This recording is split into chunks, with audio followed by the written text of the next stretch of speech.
Hi guys and welcome to the Nouveau Riche Podcast. So it took some time, but we're at John Danes. Thank you so much for being here, man. How are you? Doing well, brother. Thank you for having me on. I'm sorry Awesome. it took a little bit of time to get it, but good now. We're at it. So for the people who don't know you, give me a little introduction of what you do, man. So I'm a 19-year-old entrepreneur from Nashville, Tennessee. I'm the CEO of a digital marketing agency called 99 Media. I'm the host of a top 100 business podcast called The No Excuses Show.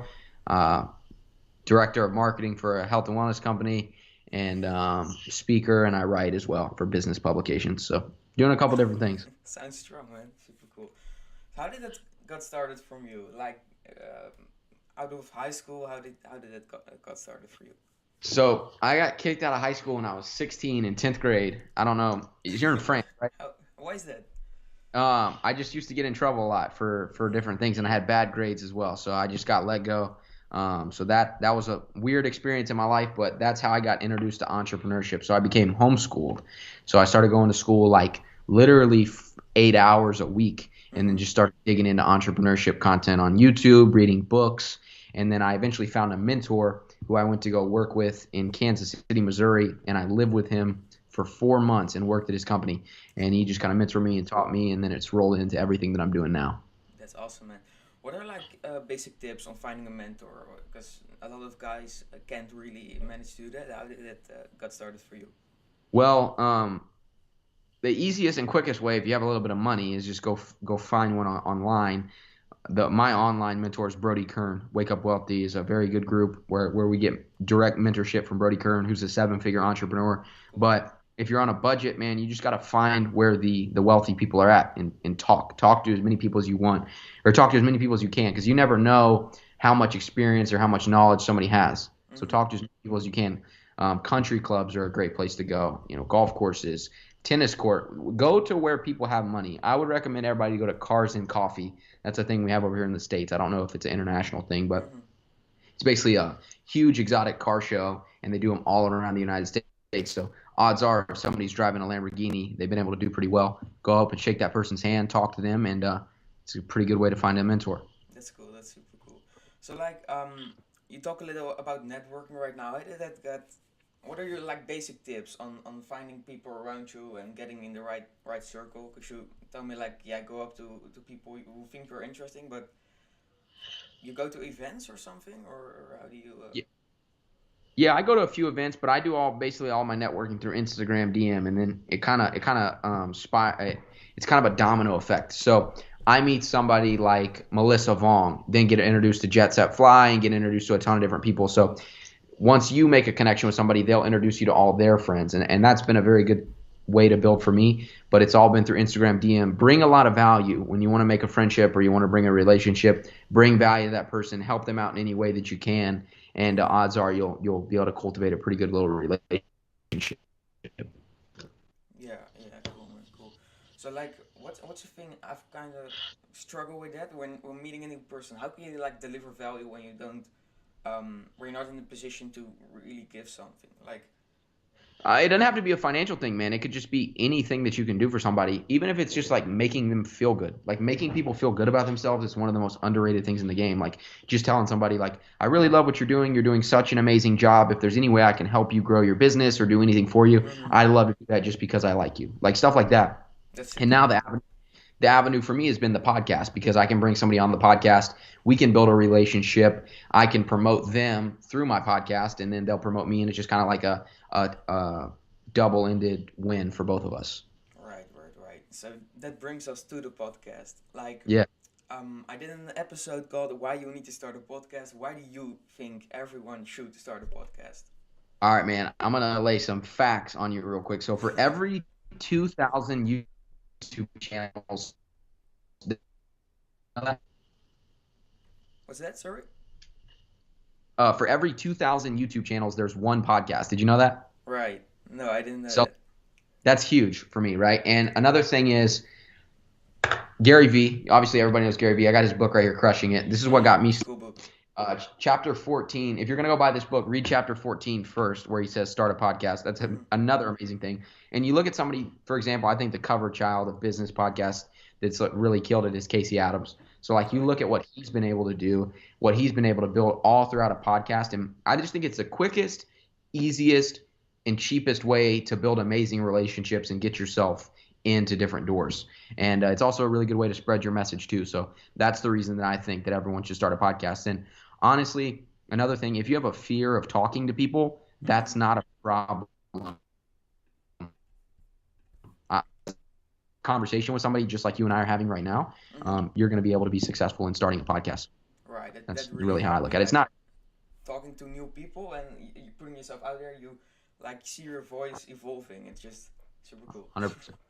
Right. 100%. Right. Cool. Um. So yeah. All right. Next thing, like people just starting out. What do they need to have in the podcast thing to make this successful? Because you're a few steps ahead of me. You're like episode which number? 30? 28? 25, 25, 26, 25. something like Right, so you're a few episodes ahead of me. You had some cool guests on. How do you make this a success? From starting from scratch, how do you do that? that.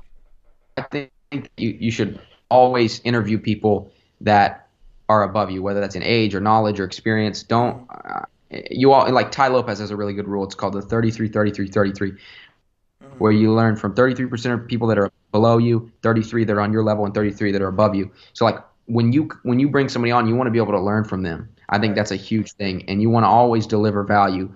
And ask your audience, man, on Instagram, like what questions do you want me to ask these people? Because it's not about what you want to ask them; it's about what your audience wants to ask them. So that's a big thing, and I think that just there's two different kind of strategies. I went with a little different one, and my buddy Apple Kreider has had a very successful podcast. I've really just been fortunate enough to break into the kind of circle of influence with Ricky Gutierrez that helped me a lot. But you can either do two strategies. You can do like John Lee Dumas, who does an episode every day, or you can just find different people and pick them out. However you want to do it, but just reach out to people, put yourself out there, and be persistent. Like Right. a lot of people give up very, very easily. Don't do that. You're never going to have success in podcasting if you give up very easily. Mm-hmm. Super cool. So like Yeah. audience building, like how did that got from which episode on got that like started? Like people were actually commenting, or did you have an audience before starting? Ricky was the sixth episode. That's when it really started to take off. Ricky Gutierrez, Mm-hmm. who's the youngest millionaire in Gilbert, Arizona. He's got 500,000 subscribers on YouTube, Cool. 100,000 on Instagram. Once he promoted my podcast on his Instagram story, that's when I really started to retain listeners because like they all came for Ricky, but then ended up liking me. Apparently, I don't know why, but I'm kidding. But they all came for Ricky, and then they said, "Oh, I'm gonna subscribe." Oh, look, he just interviewed Jet Set Fly. Oh, he interviewed Dan Da Silva. He interviewed Kayla Maddox, and then they stay, and that's how you retain listeners. Mm-hmm. So like you give me all those names, reaching out to influencers. Like what are some basic tips? How do you do that? Like because the I just guests you get have on, they're awesome, man. So Thank you, brother. I just get straight to it, man. The first message I send every influencer is, "Hey, love what you're doing. Come on the podcast." And that's obviously not exactly how I say it, but I don't really try to waste their time because it's either going to be a yes or it's going to be a no. So I don't waste time saying, "Hey, how you doing? How's your day going?" I just get straight to the point, and I think people like the authenticity and they like, me just getting straight to it.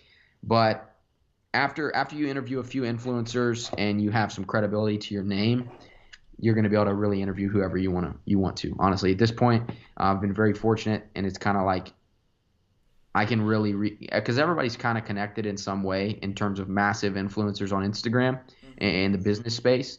So like odds are, if I've interviewed somebody and I want to interview their friend, I can do that just because of the credibility of interviewing their friend or somebody that they do business with Right. or affiliated with in any way. Right. So like building rapport in that kind of way, because I've asked a few guys, some like completely ignore you. How do you, um, yeah, Um, get that first good impression and have them like, yeah, sure thing. Um, I mean, I think that sending video messages is big. I think that telling them that you actually like what they're doing is big, and just being straight to the point, being genuine, building rapport. I think that if somebody sees your message and doesn't respond, you should never take that personally. I never take that personally. It doesn't bother me. I just know that maybe, because a lot of these guys and girls, they have people that manage their accounts. Right. So You might be DMing their account, but you might not be DMing them. So I Mm-hmm. think never take that personally. And if it goes by about a month and they haven't responded, unsend the message and send another one. Just be persistent with those people. And I think that's the best way to really get to somebody. Mm-hmm. So that's like delivering value in the first message, Yep. like being persistent, saying like I love your stuff. All right, that's super cool, man. Super cool, super cool. Um, yeah, the follow up. That's a thing for me. I've had like I tracked it. I have 7 guys right now who said yeah I want to come on, and after that ignore me. How how do you grab them from the point they say I want to come on? How do you Next get them? message is always, what's your availability? I mean, that's always the follow up Mm-hmm. messages. When and where, I mean, date and time. That's what I always say. I get that locked in, or I'll send them my Calendly link. Mm. I don't know if you're on Calendly. Yeah, yeah. Really good, software. Send them that and say, let's plug a date in, or ask them to send you their Calendly and just get a date locked in. You're pretty well good from there, and then just keep annoying them until they come on. Keep annoying it. I mean, That's the right. worst thing they're gonna do is block you. So I mean, That's right. That's I just right. will try. Super cool. All right. Um. Yeah, that's that for podcasting. Like some other quick tips for guys just starting out. Like say it. Okay, yeah, take action, find what it is that you want to do, and just be persistent in anything. I think that you're only going to see results if you start now and you just keep trying. You're going to hit a wall, you're going to have struggles, but it's going to be worth it when you actually start to see some real success. So, and do a lot of different things, man. Just try to, maybe podcasts aren't your thing. Maybe try to start something else and just go do what you want to do. Network, make connections. I think that's the biggest tips that I can give Mm-hmm. people. That's cool, man. That's cool, man. Where do you want to take this in the long run? What's the goal with the podcast? With the podcast, I'm obviously going to be dropping the course on starting a podcast with my buddy Apple Kreider. But I just want to continue to interview amazing people and connect with like-minded individuals, Mm-hmm. and just continue to bring value, man. That's really my goal with the podcast. It's funny how it all started because it was never this intricate plan to have this massive podcast or to connect with all these people. It was just kind of like, I'm going to get on here and I'm going to talk because that's what I feel like my skill is, and I'm going to see how many people I can help. And now it's kind of transitioned into what it is now. Oh, that is not cool, man. Super cool. That's it. That's all my questions. Do you have something to plug? Like your course is coming out. You told me. What is it? Tell me. That's going to be the Successful Founders. That's a page that I call it as Successful Founders Podcast Mastery Academy. So that's going to be super cool. And just follow me on Instagram at John M. Danes. Shoot me a DM if you have any questions. Thank you, Quentin, for having me on, brother. I really appreciate Awesome. it. Appreciate you taking the time, bro. Really, Of course. really do. All right, man. I'm going back to sleep now. Like I said, it's like 2:30 here. So All right, buddy. Just shoot me a link when it's up. I will. I will. I'll drop it tomorrow actually. So Cool, that's cool, it. brother. I appreciate you. Thank you. Enjoy your day, All right. man. Bye All bye. right, you do the same. Bye.